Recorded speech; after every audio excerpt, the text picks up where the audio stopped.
Satellite images, patuloy yung pag-iral ng easterlies o ito yung hangin nagmumula dito sa may silangang bahagi ng ating bansa, partikular na sa may karagatang Pasipiko. Mapapansin ninyo, wala masyadong kaulapan dito sa ating kapuluan sa kasalukuyan, kaya generally fair weather ang mararanasan sa malaking bahagi ng ating bansa. Pero posible pa rin yung mga isolated rain showers and thunderstorms, lalo na bandang hapon hanggang sa gabi. Posible nga hanggang sa pagkatapos ng linggong ito ay easterlies ang mararanasan natin na panahon dito sa malaking bahagi ng ating bansa. Pansamantala natin hindi mararamdaman itong hanging amihan. Pero posible pa rin bumalik yung amihan by weekend or by next week.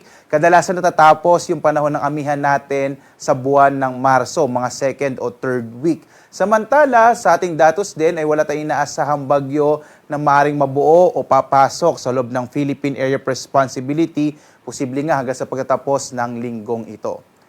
At narito ang ating nasahang panahon dito sa may Luzon. Makikita natin na malaking bahagi ng Luzon ay makararanas ng bahagyang maulap hanggang sa maulap na kalangitan na may posibilidad ng mga pulupulong pag-ulan, pagkidlat, pagkulog. Kadalasan nangyayari sa hapon hanggang sa gabi. Medyo mainit pa rin yung tanghali natin na mararanasan sa araw na ito sa malaking bahagi ng Luzon. Yung agwat nga ng temperatura sa Lawag na sa 22 to 31 degrees Celsius, sa Baguio 15 to 25 degrees Celsius, sa Tuguegarao 22 to 33 degrees Celsius, habang sa Kamaynilaan 24 to 33 degrees Celsius hanggang 31 degrees Celsius naman sa Tagaytay, at sa Legazpi hanggang 30 degrees Celsius.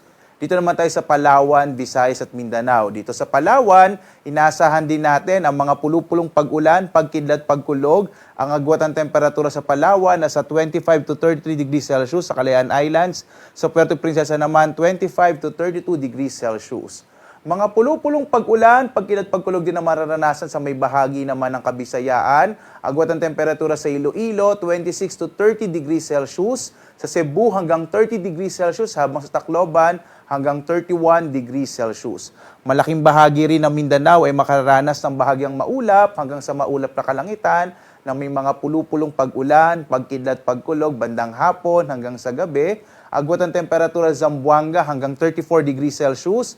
Sa Cagayan de Oro naman hanggang 30 degrees Celsius, habang sa Davao ay mula 24 to 33 degrees Celsius. At sa ngayon nga, wala tayong umiiral na gale warning. Inaasahan natin yung banayad hanggang sa katamtaman na pag-alon ng karagatan, partikular na sa mga baybayin ng ating kapuluan. Pero patuloy pa rin pag-iingat kapag meron tayong mga thunderstorms na maaaring biglang magpalakas ng alon ng ating karagatan. At narito at inaasahan panahon sa mga susunod na araw. Hanggang araw ng Huwebes, asahan ng mga kababayan natin sa Kamaynilaan, Baguio at Legazpi na patuloy ang pag-iral ng easterlies, at ito ang magdadala ng mga isolated rain showers and thunderstorms. Agwat ang temperatura sa Kamaynilaan the next 3 days ay mula 23 to 33 degrees Celsius. Sa Baguio naman, nasa 15 to 25 degrees Celsius, at sa Legazpi, nasa 23 to 32 degrees Celsius. Halos ganito rin ang maranasang panahon sa malaking bahagi ng Kabisayaan. Dito sa Metro Cebu, yung agwat ng temperatura natin ay mula 25 to 32 degrees Celsius. Sa Iloilo City, nasa 25 to 32 degrees Celsius.